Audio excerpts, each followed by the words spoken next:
Bismillahirrahmanirrahim. Assalamualaikum warahmatullahi wabarakatuh. Waalaikumsalam warahmatullahi wabarakatuh. Yang terhormat Ibu Putri Amin Tias Surya Putra SPD MPD selaku Mentor Orientasi PDKK dan Kepala PDKK Kota Surakarta.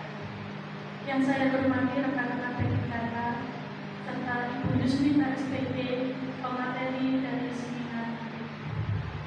Puji syukur kehadirat Allah Subhanahu wa Ta'ala yang telah melimpahkan nikmat, hidayah dan karunia-Nya kepada kita semua sehingga hari ini dapat berkumpul dalam acara seminar Ibu Yusmita SPD.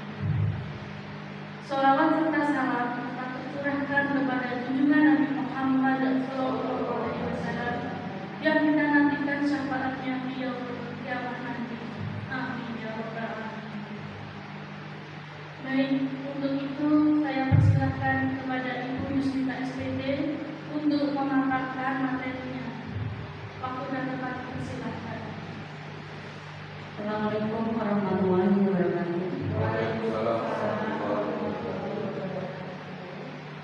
Yang terhormat Ibu Putri Ibaratkan Surya Putra SPD, kemudian rekan-rekan ditinggalkan, dan juga saat ini saya akan memaparkan tentang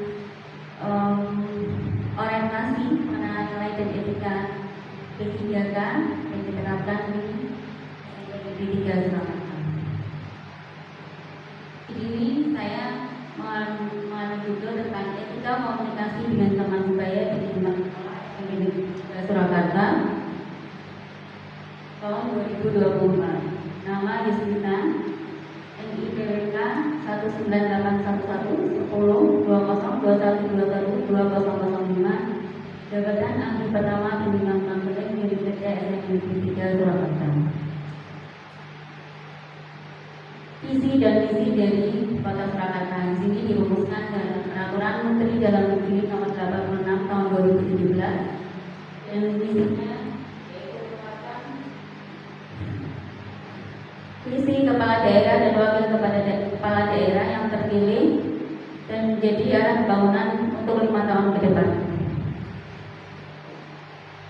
Visi 5 tahun ke depan, visi Surakarta, Kota Surakarta untuk 5 tahun ke depan yaitu Surakarta Kota Budaya, Mandiri, Maju, Sejahtera. Visi untuk 10 tahun ke depan, Kota Surakarta mewujudkan Surakarta sebagai kota budaya yang modern, tangguh, gesit, kreatif, dan sejahtera. Tugas dan fungsi organisasi yaitu hal-hal yang harus dikerjakan dalam instansi dengan kemampuan yang dimiliki untuk menyelesaikan program yang telah dibuat berdasarkan visi-misi suatu organisasi. Di sini pegawai ASN ada 2, yaitu PNS dan P3K. PNS itu warga Indonesia yang memenuhi syarat tertentu dan secara tetap menjadi pejabat pembina kepegawaian untuk menduduki jabatan pemerintahan. Sedangkan P3K warga negara Indonesia yang memenuhi syarat tertentu, kemudian berdasarkan perjanjian kerja untuk jangka waktu tertentu dan melaksanakan tugas sesuai pemerintah, kebutuhan instansi pemerintah, ketentuan perundang-undangan. Tugas dan fungsi ASN di sini ada 3, yaitu pelaksanaan kebijakan publik, pelayanan publik, dan perekat dan pemersatu bangsa. Peran ASN di sini perannya sebagai perencana, pelaksana, dan pengawas penyelenggaraan tugas umum pemerintahan dan pembangunan nasional melalui pelaksanaan kebijakan dan pelayanan publik yang profesional, bebas intervensi politik, serta bebas bersih dari praktek korupsi, kolusi, dan nepotisme. Nilai dasar berakhlak di sini ada 6, yaitu berorientasi pada layanan, akuntabel, kompeten, harmonis, loyal, adaptif, dan kolaboratif. Kemudian masuk pada rencana hasil kerja orientasi P3K SMK 3 Surakarta. Di sini saya identifikasi isunya yaitu tentang siswa yang berkomunikasi tidak baik. Jadi di sini sering berbicara tidak baik, kemudian tidak bisa menjaga cara berbicara dengan teman, menyakiti teman, sehingga di latar belakangi banyak faktor. Di sini yang pertama yaitu faktor dari keluarga, kemudian teman sebaya, mungkin lingkungan dalam rumahnya, dan media yang mereka konsumsi. Siswa tumbuh di lingkungan eh, menggunakan kata-kata yang kotor dianggap biasa, menirukan pola tersebut. Kemudian juga pengaruh teman-teman yang di situ juga cenderung menggunakan bahasa yang tidak bebas, serta tekanan yang diterima dalam kelompok sosial. Mungkin anak-anak di situ ada circle-circle yang mereka memang ingin masuk dalam situ, tapi di situ mereka tidak tahu bahwa mereka terbiasa dengan menggunakan kata-kata yang tidak sopan. Nah, faktor emosionalnya mungkin ada rasa frustasi, marah, kurangnya rasa percaya diri, dan sehingga mereka menggunakan bahasa kotor itu untuk pelampiasan atau mekanisme pertahanan diri, dan juga minimnya pengawasan dari orang tua, sehingga mereka sering melakukan atau berkomunikasi dengan tidak baik. Isu yang diangkat di sini kebiasaan buruk dalam berkomunikasi dengan teman sebaya, menggunakan bahasa atau kata-kata kotor, tidak sopan, kata-kata kasar yang dipengaruhi oleh faktor internal dan eksternal yang sudah kami sebutkan tadi. Nah, tahapan kegiatannya yaitu layanan klasikal, observasi, pembinaan wali kelas, bimbingan kelompok, dan konseling kelompok.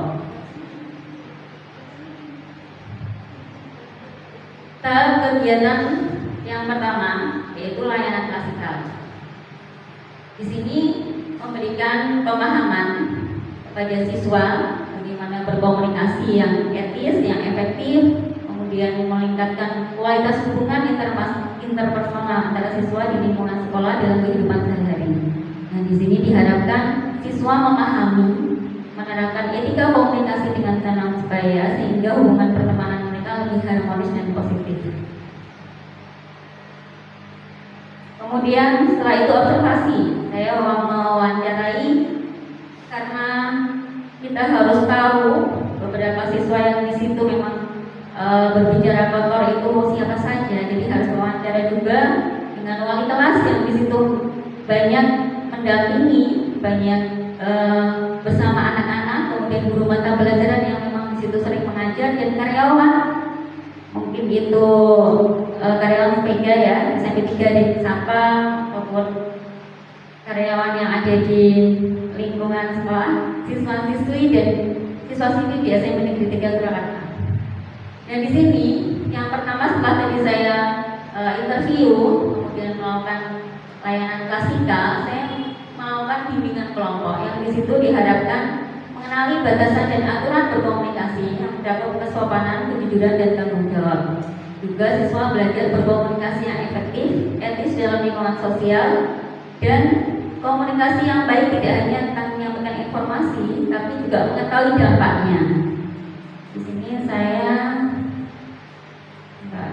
nah ini layanan klasikalnya seperti ini. Saya berikan layanan klasikal, materi yang saya sampaikan kepada anak-anak, kemudian observasinya dengan dengan wali kelas, guru mata pelajaran, dan juga karyawan yang ada di SMP Negeri 3 untuk mengetahui anak-anak yang memang sering berbicara kotor. Kemudian selanjutnya yang saya lakukan yaitu dengan cara pembinaan wali kelas. Jadi kegiatan di SMP 3 itu setiap 1 minggu sekali ada pembinaan wali kelas. Di sini saya meminta untuk wali kelas untuk memberikan pembinaan kepada siswa dari kelas 789 untuk mengetahui bagaimana etika komunikasi pada siswa tersebut, sehingga bisa membina siswa tersebut untuk lebih beretika, lebih bisa berbicara yang baik, komunikatif, dan jauh dari bullying, dan juga diharapkan efektif mengarahkan siswa untuk berkomunikasi yang lebih baik, harmonis, dan kondusif dalam kegiatan belajar.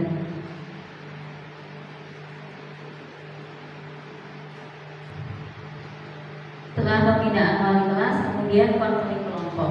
Nah, konseling kelompok ini lebih mengerucut dari interview beberapa guru, kemudian bimbingan kelompok yang saya lakukan. Di sini saya melakukan bimbingan kelompok itu seperti ini. Jadi bimbingan kelompok seperti ini saya menggunakan, karena di sekolah kita itu berbasis digital, handphone untuk melihat beberapa video-video tentang bagaimana beretika komunikasi yang baik dengan teman-teman. Kalau mungkin dengan Bapak Ibu guru mereka sudah banyak sekali pembinaan tentang bagaimana menghormati Bapak Ibu guru, sedangkan dengan teman sendiri terkadang berkata-kata yang tidak baik, menyakiti, bahkan sering akhirnya membuat perundungan karena melihat berbagai macam di media sosial kata-katanya itu viral, tapi membuat mereka merasa lebih istilahnya senang dengan kata-kata itu jika diucapkan, merasa bahwa dirinya itu percaya diri. Setelah melakukan bimbingan konseling kelompok, jadi ini konseling kelompok itu anak-anak yang di situ memang sering berbicara kotor, kemudian di situ anak-anak menyelesaikan permasalahan sendiri. Kenapa kok saya berbicara kotor? Mereka saling berempati, mereka saling mendengarkan, menguatkan kepercayaan diri. Mungkin mereka diceritakan orang tua saya di rumah juga sering berkata kotor, teman-teman, atau mungkin mereka melihat lingkungan sekitar, dan mereka juga berusaha untuk bagaimana mengembangkan keterampilan bersama. Itu saling memperkuat, akhirnya mengetahui dampak dari berbicara kotor itu seperti apa. Jadi dalam konseling kelompok itu lebih anak-anak sendiri yang di situ mempunyai permasalahan yang sama dan mereka berkomunikasi di situ, saling aktif, saling menyelesaikan masalah sendiri dan mengetahui dampak dari berbicara kotor tersebut. Kemudian evaluasi dari konseling tersebut yaitu berfokus pada bagaimana kegiatan tersebut, dinamika kelompok tersebut itu berjalan, apakah efektif, kemudian memastikan konseling itu mencapai tujuannya, itu evaluasi prosesnya. Kemudian evaluasi hasilnya itu mencapai perubahan. Jadi anak-anak itu setelah itu ada perubahan dalam sikap, keterampilan, perilaku, dan mereka juga bisa memberikan informasi pada teman-temannya bahwa berbicara kotor itu tidak baik, bahwa memberikan edukasi tentang etika komunikasi sehingga mereka bisa meningkatkan komunikasi etis di kalangan teman sebaya di SMP Negeri 3 Surakarta. Dan kontribusi terhadap visi-misi ini adalah sesuai dengan visi-misi dari SMP 3, yaitu terciptanya generasi beriman, bertakwa, unggul dalam prestasi inovatif, digital dan berbudaya, terpuji dalam budi pekerti serta berwawasan lingkungan, dan impact prestasi budaya terbukti asli. Dengan dilakukan konseling kelompok ini diharapkan siswa lebih sadar berkomunikasi, kemudian juga menciptakan lingkungan yang lebih produktif, sehat, kemudian menyampaikan pesan yang baik kepada teman, tidak menyakiti, bagaimana caranya berbicara yang baik, menghargai pendapat teman, kemudian bisa membangun hubungan antara pertemanan itu tidak baik, tidak ada perbedaan antara sosial atau apapun. Kemudian konseling kelompok seperti ini, jadi maaf ini saya belum, jadi di situ anak-anak yang memang mereka punya permasalahan, di situ saling menyampaikan yang tadi saya sampaikan, dan setelah itu mereka juga bisa memberikan edukasi pada teman-teman. Karena di sini saya mengambil isu tentang etika komunikasi dengan teman sebaya, jadi mereka sendiri yang memberikan edukasi tersebut. Terima kasih. Demikian presentasi dari saya. Semoga bermanfaat. Assalamualaikum warahmatullahi wabarakatuh. Terima kasih kepada Ibu Yusni SPD. Selanjutnya adalah tanggapan dan tanggapan kepada yang berwenang dengan Yasir dan SPD. Silakan. Baik, terima kasih. Yang pertama, alhamdulillahirrahmanirrahim. Assalamualaikum warahmatullahi wabarakatuh.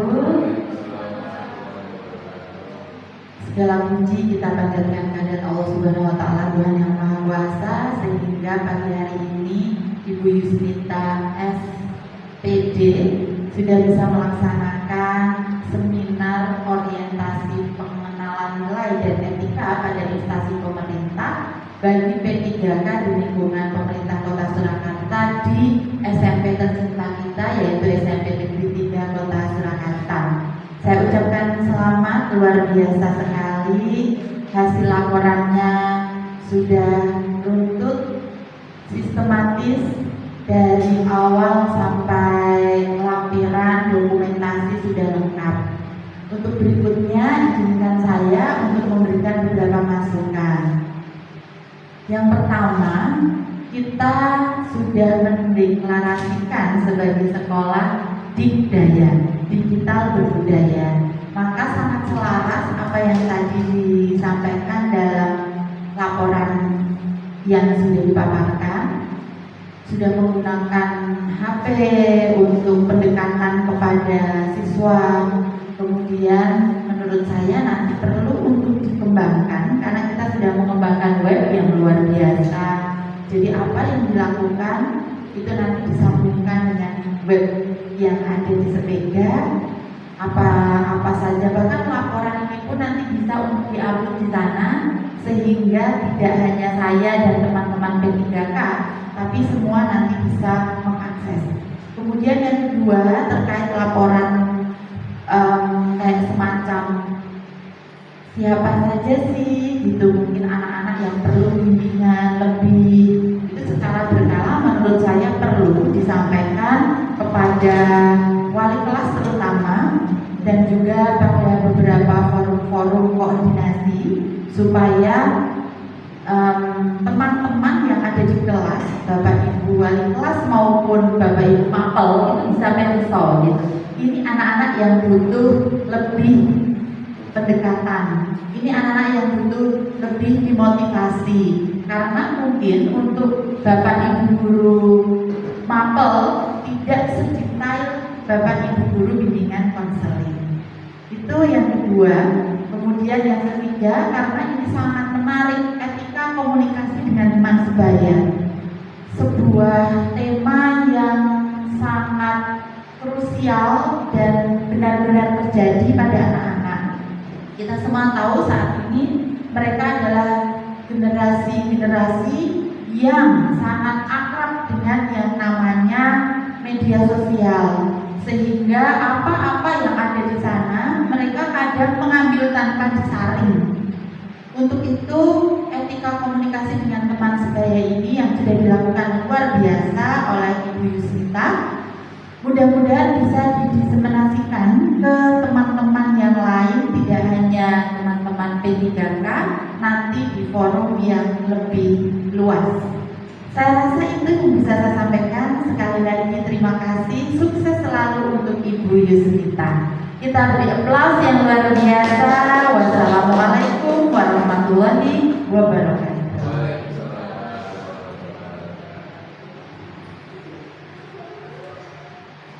Terima kasih Ibu.